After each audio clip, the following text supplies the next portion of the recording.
ওয়াকফ সম্পত্তি নিয়ে বাংলার বিভিন্ন প্রান্তে আপনাদের মতো মুসলিম ধর্মাবলম্বী মানুষরা বিভিন্ন জায়গায় জমায়েতের মধ্য দিয়ে আমাদের বিভিন্ন সনাতন ধর্মের পুরোহিতরা তাদের কাছে উপস্থিত হয়ে একটা কথা আমরা বাংলা থেকে জানান দিতে চাই, এটা রাম রহিমের বাংলা।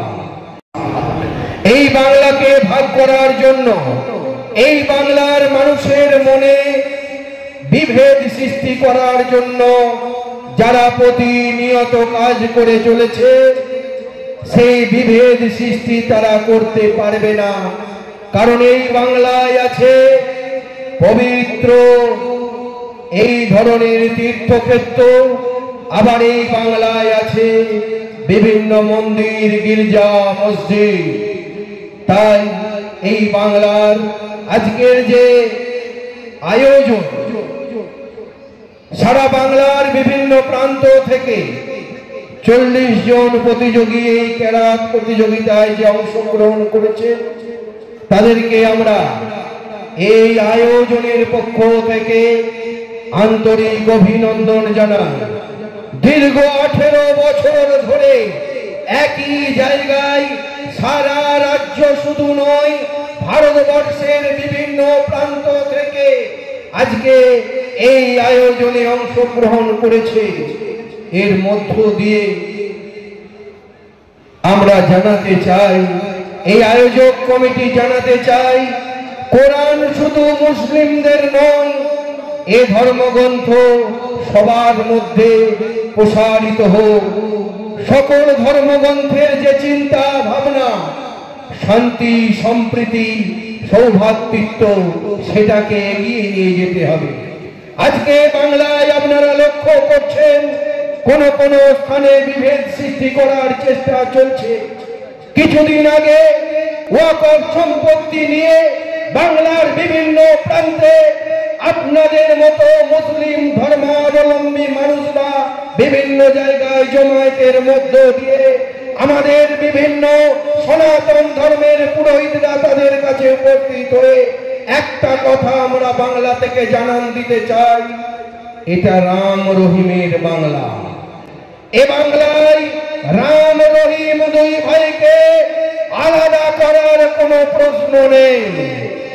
নানা ভাষা, নানা মত, নানা পরিধান, বিভেদের মাঝে দেখো মিলন মহান।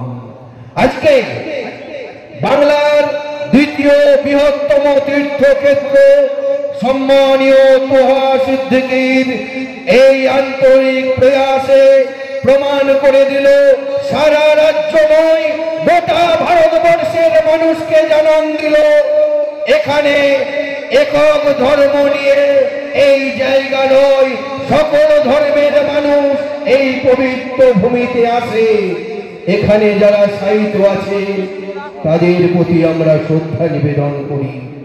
সারা ভারতবর্ষের মানুষ এই হুগলি জেলার এক প্রান্তের পবিত্র যে তীর্থক্ষেত্র, এই তীর্থক্ষেত্রকে স্মরণ করে, শ্রদ্ধা করে। সেই শ্রদ্ধার জায়গা থেকে আমরা বলি, আমার মাথা নত করে দাও তোমার চরণ ধুলার পরে।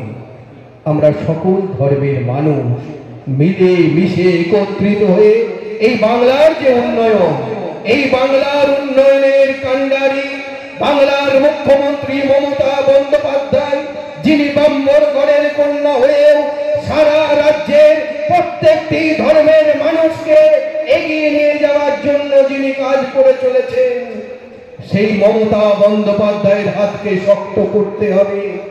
সেই বাংলার সনাতন ধর্মের যে ঐতিহ্য, সেই বাংলার যে সম্প্রীতির ঐতিহ্য, সেই বাংলার যে এগিয়ে চলা, আমাদের মনে রাখতে হবে, এগিয়ে চলাই মন্ত্র মোদের, পিছিয়ে পড়া নয়।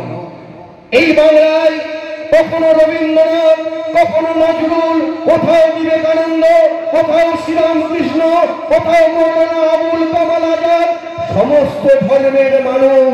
আজকে দেখুন, স্বাধীনতা আন্দোলনের সময় শুধু হিন্দুরা এগিয়ে যায়নি, সকল ধর্মের মানুষের সাথে অনেক মুসলিম ভাইও সেখানে এগিয়ে গেছে।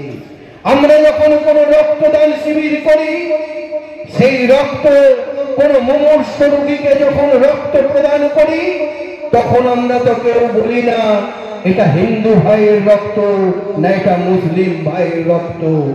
রক্ত যেমন কোনো ধর্ম মানে না, আমরা সর্বধর্ম সমন্বয় বাংলার প্রতিটি ধর্মীয় সংগঠন মিলেমিশে এই পশ্চিমবঙ্গের মাটিতে আমরা জানি যে ইমাম মুয়াজ্জিম অ্যাসোসিয়েশন এন্ড চ্যারিটেবল ট্রাস্টের সম্মানীয় রাজ্যের সম্পাদক আপনাদের সবাই উপস্থিত আছেন সম্মানীয় নিজামুদ্দিন বিশ্বাস।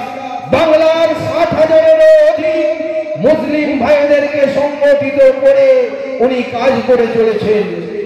আমরা সকল ধর্মীয় সংগঠন মিলে কখনো রক্তদান শিবির, কখনো বস্ত্র বিতরণ, কখনো এইরূপ নিজেদের ধর্মীয় অনুষ্ঠানে আমরা মিলে মিশে একত্রিত হয়ে আমরা যখন দুর্গাপূজা হয় সেই দুর্গাপূজার উৎসবে আমরা উপস্থিত হই।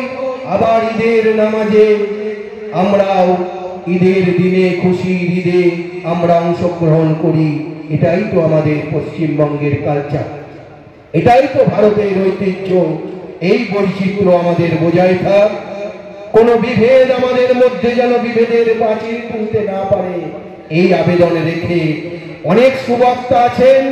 দুদিন ব্যাপী যে সম্মানীয় তোয়া সিদ্দিকী সাহেবের যে আয়োজন, এই আয়োজন অত্যন্ত সুন্দর, এই আয়োজন অত্যন্ত সফল এবং আলোক উজ্জ্বল হোক এই কামনা করি পশ্চিমবঙ্গ রাজ্য সনাতন ব্রাহ্মণ ট্রাস্ট সহ সারা রাজ্যের আমাদের সর্বধর্ম সমন্বয় সমিতির পক্ষ থেকেও অশেষ অশেষ ধন্যবাদ জানিয়ে যারা অত্যন্ত মূল্যবান সময়কে এখানে দিয়েছেন সকলকে আন্তরিক শুভেচ্ছা জানিয়ে আমি আমার ক্ষুদ্র বক্তব্য শেষ করছি।